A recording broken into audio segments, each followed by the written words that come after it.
The moment my boss refused to give me 4 days off for my father's funeral, something inside me snapped. I had given this company 5 years of my life, sacrificing birthdays, anniversaries, and even my own health at times, but when I needed just a handful of days to mourn and say goodbye to the man who raised me, I was treated like a disposable machine. His words, cold and dismissive, echoed in my head. "We can't afford for you to be gone right now. Handle your personal life on your own time." I walked out of his office that day numb with anger and grief. My father had been my hero, a man who taught me the value of hard work, loyalty, and respect. To be denied the chance to lay him to rest felt like a betrayal not just to me, but to everything my father ever stood for. I knew in that moment that I could not let it go. My boss had stripped me of my right to mourn, and for that, he would face consequences he couldn't imagine. That night, I sat at my small apartment with tears streaming down my face. Photos of my dad stared back at me from the walls, reminding me of all the sacrifices he had made so I could have a better life. The grief was overwhelming, but so was the fury. My boss had taken from me something priceless, and if he thought I was just going to show up to work the next morning as if nothing had happened, he was very wrong.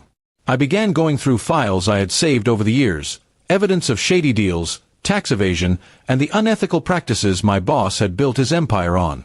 He had been reckless, believing that no employee would ever dare to cross him. But he had underestimated me.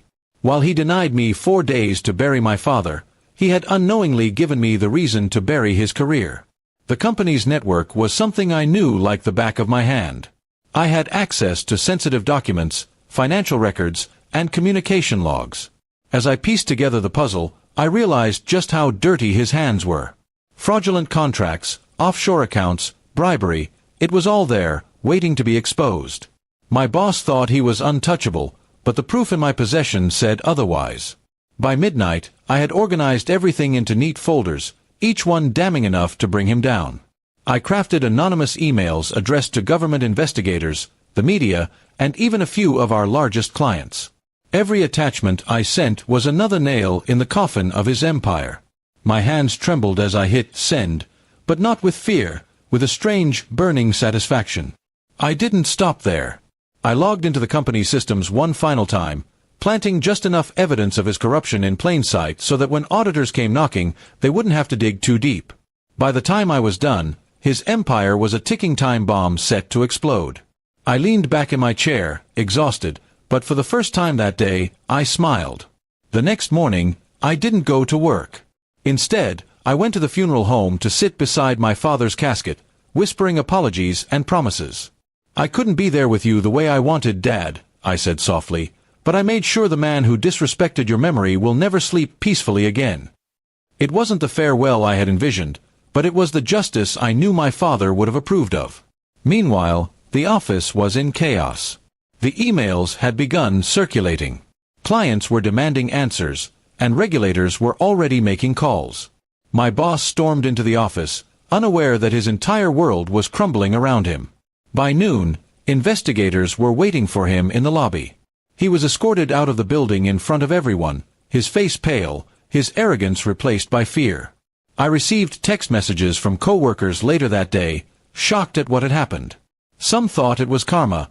Others wondered how the truth had surfaced so suddenly. None of them knew it was me, and I intended to keep it that way. My revenge was never about recognition.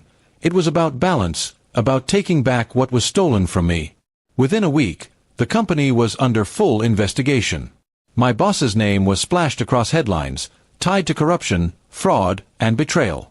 His reputation was ruined, and the empire he had built on greed and cruelty was collapsing like a house of cards. The same man who told me to handle my personal life on my own time was now begging for mercy in court. I found another job soon after, one where the management valued people as human beings, not as disposable tools. My co-workers there respected me, and my boss treated me with dignity. But even as I adjusted to the new chapter of my life, I carried the memory of that week with me, not with bitterness, but with pride. I had taken back my dignity, my father's honor, and my peace. Sometimes at night, I still dream of my father. I see him smiling, his hand on my shoulder, as if telling me he's proud of the strength I showed. I don't know if he would have chosen revenge the way I did, but I do know he always taught me never to let anyone trample over my worth. The man who denied me 4 days to grieve lost everything in the span of 4 days himself. That was the cruel poetry of fate, and I was its instrument. My grief had been turned into power, and in that power I finally found the closure I needed. And so, though I couldn't stand over my father's grave with peace in my heart on that first day, I later returned with a quiet smile. "I took it all back, Dad," I whispered. "For you. For me. For us."